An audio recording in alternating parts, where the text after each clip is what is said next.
fortune, quite as good as I should have.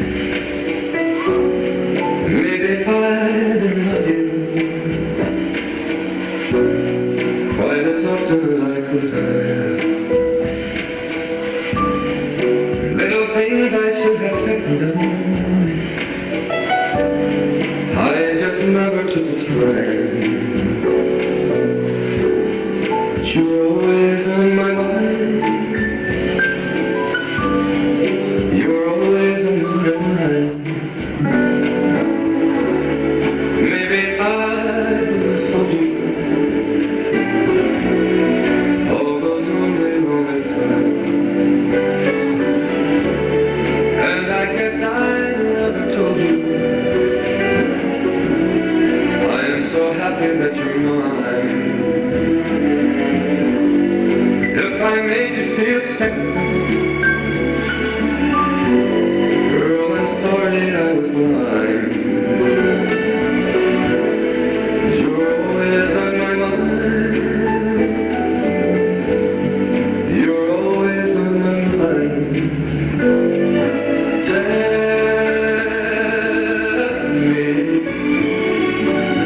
Tell me that your sweet love hasn't died.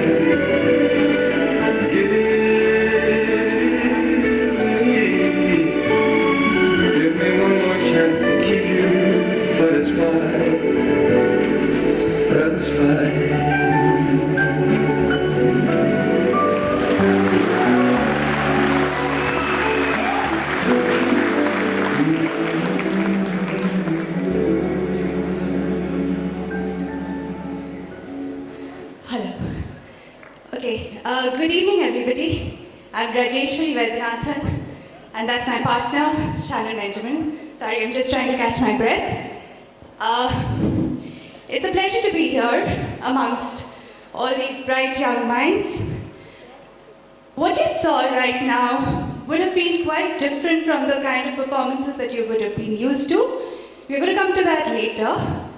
But what we showed now was a little demonstration of a dance sport routine which is danced in a competition, in an international competition. So I'm going to start off with an assumption, and I'm sure I'm right on that. The assumption is that most of you out here will be engineers or from the science background, am I right? My second assumption is most of you would have chosen this background because somewhere, some friend, family, peer group, or maybe even society at large, consciously or unconsciously, would have influenced you to take this decision. My friends, that's the case with majority of us in India. From the time that we are born, we've driven with the idea that we have to study hard, we have to follow an academic career, a traditional career, be a doctor, engineer, chartered accountant, MBA, lawyer, in order to be successful, in order to earn the most important thing in life, which is money. We have to study and follow these paths, whether we believe or we don't believe, in order to earn those big houses, cars, and international trips abroad. Well, my friends, my life too was very, very similar once upon a time. Born into a family of chartered accountants and engineers, mediocrity was never given an option. While I was doing my IC, I secured some 82 or 84%, and I really felt like a loser, was made to feel like one. And I truly believe that. Nonetheless, when I was as young as 4 or 5 years of age, I wanted to become a doctor. Heaven knows how the idea got in at that young age. But my father, being an IITian, allowed me to apply only in 2 colleges, AIIMS and JITMER. Luck would have it, destiny had something else planned for me. I didn't get through, went on to become a banker. After completing my MBA, and prior to that, I did my English honors. I hated English honors. I did that to despise myself because I didn't get what I loved at that point of time, that's medical. Top 10 in Calcutta University though, with English honors. 12 years of my corporate life, worked with major brands like Citibank, ICICI Prudential, Kotak Mahindra Bank and Yes Bank. Tasted success one after the other. In my stint as a senior vice president of Yes Bank, I'd become one of the most powerful and successful women bankers in the bank itself, if not just in the retail segment. But my friends, all this comes with its own set of sacrifices and challenges. With adrenaline running in my blood day after day to keep myself on the top, stress was my closest friend. It's not easy to be successful in a man's world, in a corporate world. I wasn't part of the cliched operations team. I was part of the hardcore business mind, the business part of it. Well, finally, with this kind of stress, my body just gave up. I was rushed into an emergency surgery. I wanted to delay it because it was half-yearly closing. But no, my body didn't withstand even a couple of days. I had to just rush into the surgery. While actually getting wheeled into the operation theatre, I had a little thing ticking in my mind. Was this all worth it?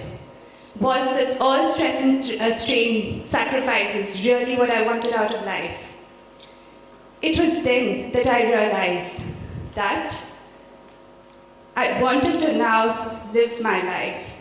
I wanted to feel what an afternoon felt like. It was time that I felt to bring that little girl in me who always found solace in dancing, who always found dancing as a medium of expression, especially during stressful times. Now that I've proven myself, I felt much safer to tread into the conventional path which was really close to my heart, what I wanted to do since childhood. But even now, I did have my challenges. Being from a Bong background, for those who understand, I had my close family members still taunting me because I was treading the unconventional path. Even today, they tell me you're going to be gache tolai, which typically means you're going to be down in the dumps. Why? Because I was treading the unconventional path in spite of having proven myself as a banker in the corporate world. Nonetheless, being headstrong, went ahead with my decision, accepted myself as a dancer, coach, etc. And both of us, we gave birth to 2 companies, one which is into organizing of dance sport championships at state and national level year after year. So you must be wondering what's the big deal of starting a dance school. My friends, this dance is a dance with a difference. It's a dance which has a predetermined structure, set syllabus. It's all laid down guidelines. It has set musicality, and you have to adhere by it. That's the first point that the judges look at when you are on the floor. It is a dance that requires every muscle of your body, specific muscle of your body, to be controlled, tamed, and sort of worked on for the final execution of the dance.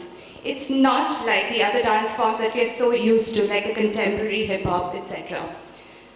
While I was just chatting up, a lot of people said, you do the salsa. Yes, we do the salsa, but dance sport is not salsa. Dance sport is different. Salsa, bachata are dances which are called club dances. They don't have a set structure to it. So we're going to run you through a little more of what dance sport is about. In fact, it's the only dance which is part of the Indo-Asian Games and the World Games. the structure is so well defined that it's supposed to be medically tuned to the body requirements also. So this dance, how did we give birth to this idea? So while me and Shannon were traveling abroad and training with our coach, who's an Asia Pacific champion for the 8 consecutive years, we incidentally train about twice a year. That's the best you can afford at this point of time. But we realized there's a lot of fervor and enthusiasm which exists around this sport, even in Sri Lanka, but not in India. With so much talent in India, we wanted ourselves to get a good recognition in the global platform. We wanted to create an awareness among people, win over the corporate and the government support, and of course get the true dance sport techniques to India. So that's what we strove to do. What we do quickly, we run you through a little bit about the dances. Before that, Latin has got two categories, dance sport has got two categories to it. One is Latin and one is standard. I've not put the standard down. Latin has got 5 dance forms: the samba, rumba, cha-cha, jive, and the paso doble. The standard has got the 2 types of waltz, Viennese and the slow waltz. It's got the quick step foxtrot and the ballroom tango. Each of these dance forms, particularly Latin, has predefined steps to it, a different mood. Samba is a quick dance form, we'll come to that. Cha-cha is again fast. Jive has a different mood to it. We're not going into all the details. And you've got to dance to that specific step. So we'll touch upon 1 or 2 of these dance forms. We have the samba. Samba, I don't know whether you've heard about it, but originates from Brazil. And it's got festivity as its major mood. Celebration and festivity as its major mood. The drum beats from the basis of the musicality.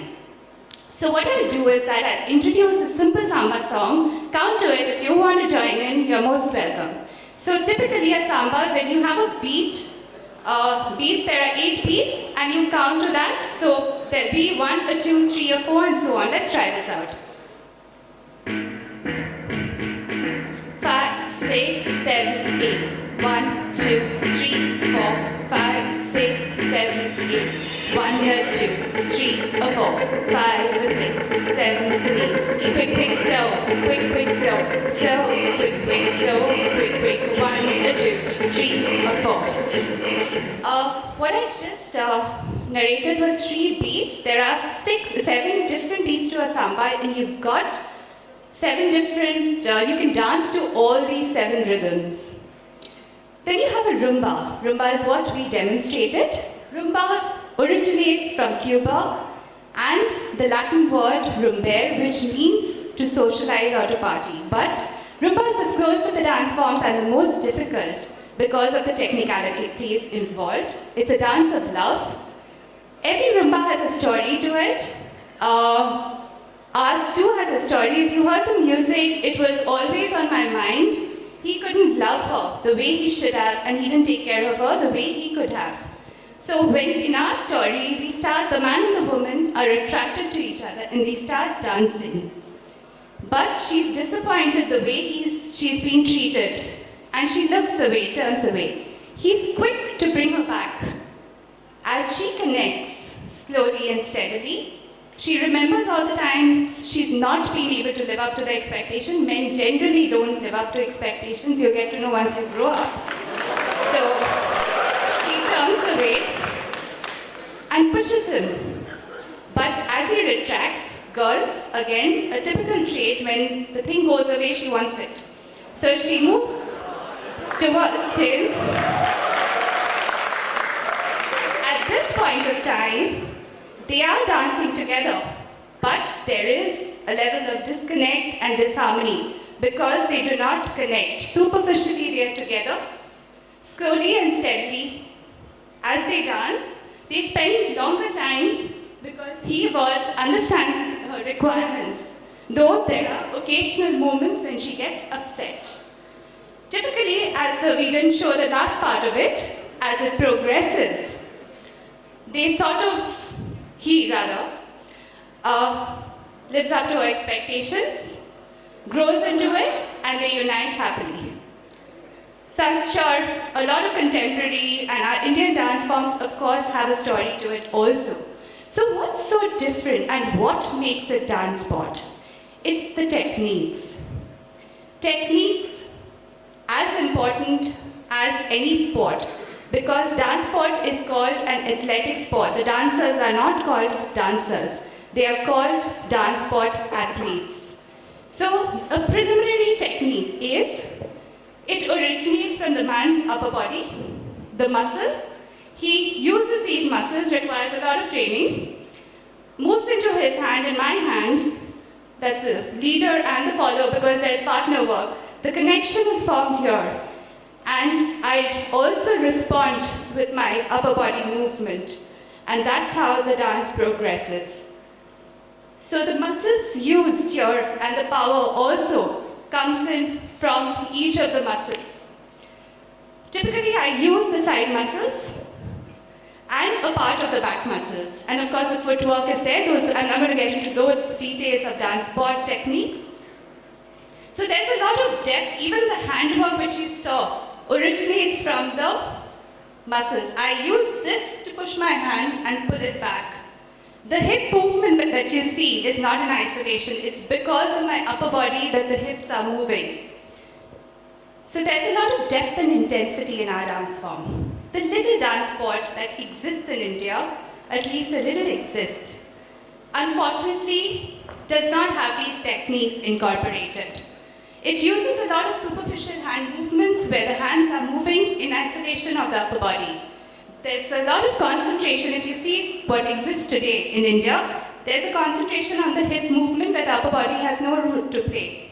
Even the lead and follow is similar. So that's the techniques that we want to get to India, and we hope to create the awareness with the techniques so that one day our country is able to have a proud footing in the international arena. I'm going to leave you with a little thought, my friends.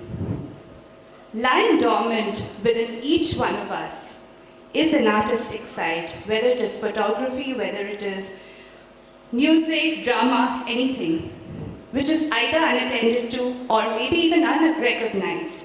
While it's very important to be successful in this demanding world, it's also very important for us to give little time to what lies so close to our heart, because this is what keeps us truly in touch with ourselves. This is what keeps our life going at the truest sense. Maybe not today, but tomorrow. Do think about this. Life is short, live it. It's never ever too late to pursue your passions and dreams. All the best, and thank you.